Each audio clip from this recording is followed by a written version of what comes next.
You have to find it within yourself.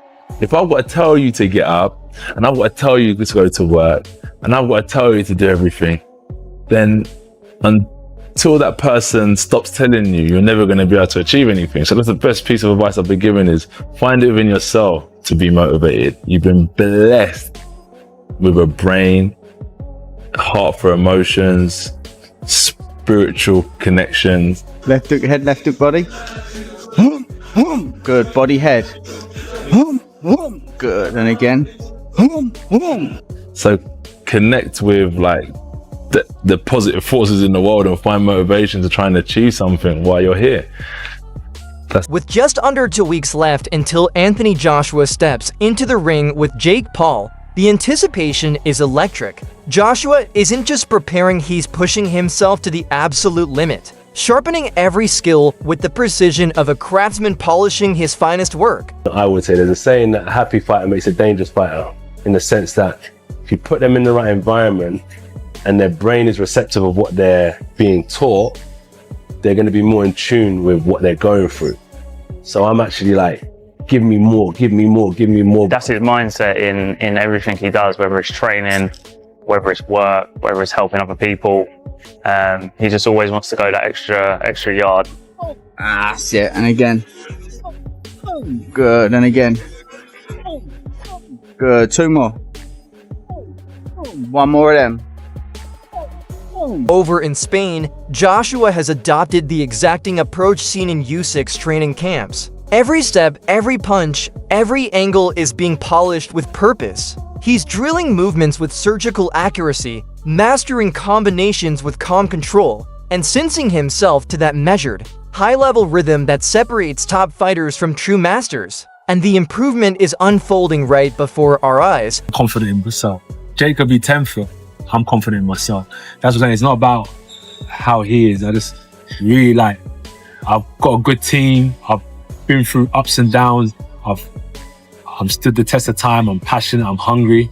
And I'm still here ready to fight my heart out. So I'm confident. This isn't a light camp or a simple warm-up fight. Joshua is sharpening every edge of his craft, thinking quicker, moving cleaner, and adding new dimensions to his style with total commitment. As the hype rises and the spotlight intensifies, his plan stays straightforward: evolve, adjust, and step into fight night more polished than he's ever been. Fighters will have a silent agreement where it's like, all right, you're not going to punch, I'm not going to punch. And we're just looking at each other. I'm not that kind of fighter. I'm going to be putting pressure on you even when you're not punching. So it'll be interesting to see how he deals with that type of pressure. And it takes a seasoned type of athlete to know how to deal with that. And boxing is not just the punches you see, it's the feinting, it's the distance, it's the, oh my God, I threw that jab. Yeah, the intangibles. It's going to be really interesting to see how he deals with the intangibles in it. And if the version of Joshua we're seeing in training shows up on fight night, believe me, the energy in that arena is going to shift instantly. Just when it seems like his time in Spain, sharpening his technique and leveling up his fundamentals, has already set the story in stone, suddenly Ryan Garcia and his crew jump in, flipping the entire conversation on its head. It turns into a chaotic, late-night boxing debate, the kind that feels fueled by pure adrenaline and too much caffeine. He loses to AJ. Where does he go from here? You know, like, who does he fight? You're gonna go back down to 135? The problem is not that he loses to AJ. The problem is the way he gonna lose to AJ might be life changing. Right. You know, so that's the real issue. It could be life changing in many ways, right? Physically. Yeah. You know? Yeah. See what he did in Nagano? You know, it's like. But then again, like, if he gets knocked out, he gets knocked out. Nobody really expects anything. So I'm watching all this unfold just like you, listening to them argue back and forth, wondering how we ended up in a reality where people are seriously entertaining the idea of a Jake Paul miracle upset. They're throwing around words like chaos, fate, and once-in-a-generation shockwaves. And honestly, it's both hilarious and strangely suspenseful. One side is convinced Joshua's camp is a perfectly engineered master plan, while the other side sounds like they're narrating a Hollywood trailer about the impossible becoming possible. That clash of perspectives is pure entertainment. Different ball game, and when Jake gets hit by Anthony, like, do we even know how he can react to a big punch yet? We don't. He's never even got hit yet, like in a real fight. He's never taken a real punch. So that's what I'm saying. What do we think about, like, oh yeah, like AJ shot and he's getting knocked out a lot. But what about you? How are you gonna react when that big shot hits you? You think you're gonna snap back into it and know what to do? No. You can practically feel the blend of respect, disbelief, and nervous chuckles hanging in the air. That's exactly what makes this matchup special. We're witnessing confidence smashing into cold reality, hype colliding with seasoned experience, and every person talking about it sounds torn between being serious and preparing for a twist straight out of a boxing movie. One thing is certain, whether you're relaxed, stressed, or calling for an insane upset, you're fully tuned in. And so am I, because this isn't just a fight. It's a full-on heavyweight drama with boxing gloves. If Jake Paul beats Anthony Joshua, it would be the biggest upset in the history of sports. In the history of sports, correct? Not just boxing, in sports. And that'd be Jake Paul, crazy. bro, we'll never hear the end of it, ever. It'll be over. Jake Paul will be the great. And just when we're locked into the vision of Joshua in Spain working like a man possessed, sharpening every detail under world-class guidance, the whole discussion suddenly shifts into full Joe Rogan territory. In an instant, the tone jumps from laser-focused preparation to a wild, what reality are we even in? Energy. I'm sitting here thinking the same thing you are. Rogan basically sums it up like this. This matchup feels like somebody hit the randomized button on a boxing video game and didn't bother to see what came out. It's one of the craziest propositions of all time. You take a guy who just had a boxing match that looks like a sparring match with a 58-year-old Mike Tyson, and then you're going to fight one of the absolute scariest knockout artists in the heavyweight division.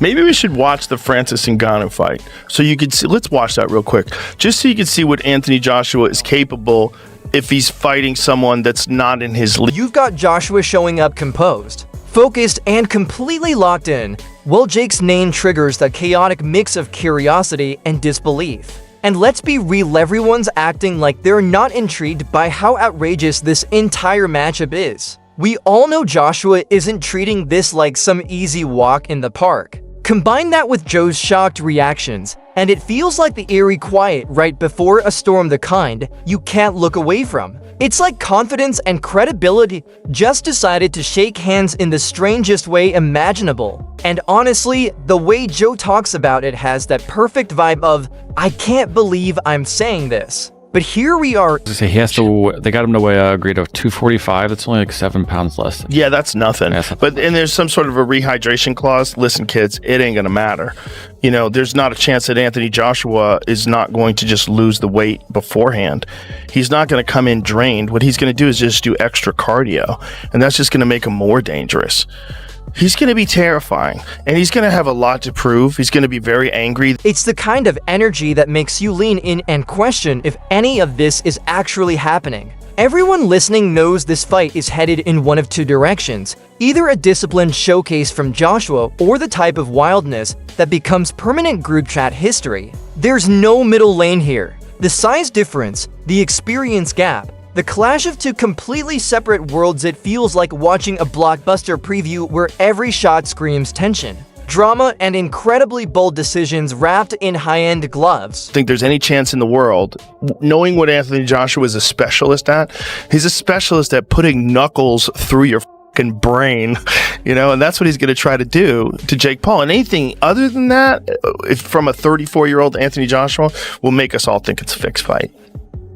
Whether or not Josh he can do it, whether or not, Jake Paul shocks the world and shows us that he really does know how to box really well and moves really good and uses his jab and blows us all away with a strategy and a lot of footwork. 10 just when Joe has you teetering between disbelief and full-on popcorn mode. Chael Sonnen steps in like the ultimate mythbuster, delivering that mix of calm authority and sly humor that feels equal parts lecture and roast. I'm listening as he dismantles the "this fight won't happen" crowd, and honestly, It reads like a direct call out to the comment section warriors typing "mark my words" with Olympic level confidence. You and I both get it, this isn't some random headline pulled from thin air. It's big money, huge egos, and massive stakes all colliding in real time. And the best part, the logic rewind. If Jake backs out, who exactly is he checking in with himself in the mirror? Watching Chael turn that into a full-blown philosophical comedy bit is pure gold. Meanwhile, we're all just here witnessing the internet go head-to-head with someone who treats common sense like a knockout punch. Correct? Okay. Who would he pull out to? He is the promoter. Who would he call? Does he send an email to himself?